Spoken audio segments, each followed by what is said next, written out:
السلام علیکم۔ آپ کو پتہ ہے کہ 28واں سپارہ ہے اور آج ہم سورۃ تغابن جو ہے وہ شروع کریں گے۔ بسم اللہ الرحمن الرحیم۔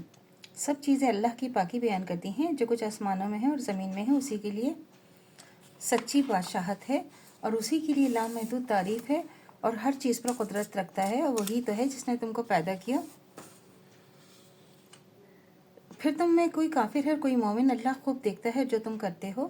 اسی نے آسمانوں اور زمین کو حکمت سے پیدا کیا، اس نے تمہاری صورتیں بنائی اور صورتیں بھی اچھی بنائیں، اور اس کی طرف سب کو لوٹ کر جانا ہے۔ 3 وہ خوب جانتا ہے جو کچھ آسمانوں اور زمین میں ہے، اور وہ بھی جانتا ہے جو تم چھپاتے ہو اور جو تم ظاہر کرتے ہو۔ اللہ تو دلوں کی باتیں بھی جانتا ہے۔ 4 کیا تمہارے پاس ان لوگوں کی خبر نہیں پہنچی جنہوں نے پہلے کفر کیا تو انہوں نے اپنے اعمال کا مزہ چکھ لیا؟ ان کے لیے دردناک عذاب ہے۔ یہ اس لیے ہے کہ ان کے پاس رسول کھلی نشانیاں لے کر آتے تو یہ کہتے کہ کیا آدمی ہم کو ہدایت کرے گا، تو انہوں نے ان کو نہ مانا اور منہ پھیلیا۔ اللہ نے بھی پرواہ نہیں کی، اللہ بے نیاز اور سزاوار حمد و ثنا ہے۔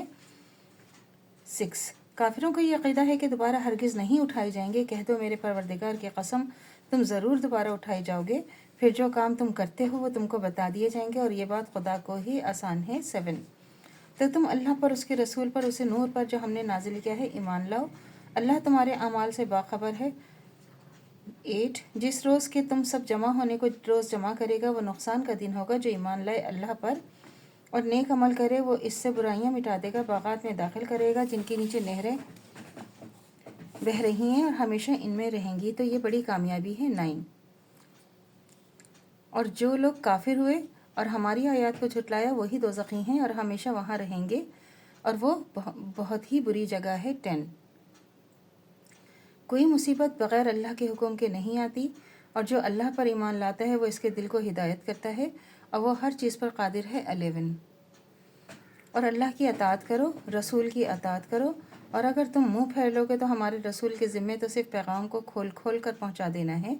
12 اللہ برحق ہے، اس کے سوا کوئی عبادت کے قابل نہیں، اور مومنین کو پورا بھروسہ خدا ہی پر کرنا چاہیے۔ 13 مومنو، تمہاری بعض بیویاں اور اولاد تمہارے دشمن ہیں، سو ان سے بچتے رہو، اور تم اگر معاف کر دو تو اور درگزر کرو اور بخش دو تو اللہ بھی بخشنے والا مہربان ہے۔ 14 تمہارا مال اور تمہاری اولاد تو ایک آزمائش ہے اور اللہ کے ہاں بڑا اجر ہے۔ 15 سو جہاں تک ممکن ہو تم اللہ سے ڈرتے رہو اور سنو فرمانبرداری کرو، اللہ کی راہ میں خرچ کرو، اور یہ تمہارے لیے بہتر ہے۔ اور جو شخص حرص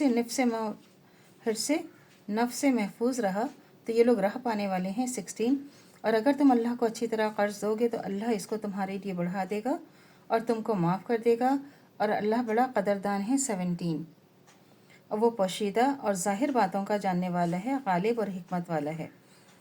تو اللہ سے دعا کرنی چاہیے جو ہمارا ایمان ہے مرتے دم تک قائم و دائم رہے، خاتمہ بالخیر ایمان پر ہو۔ اجازت دیجیے، اللہ حافظ۔ ہمارے چینل کو لائک کیجیے، شیئر کیجیے، سبسکرائب کیجیے۔ شکریہ۔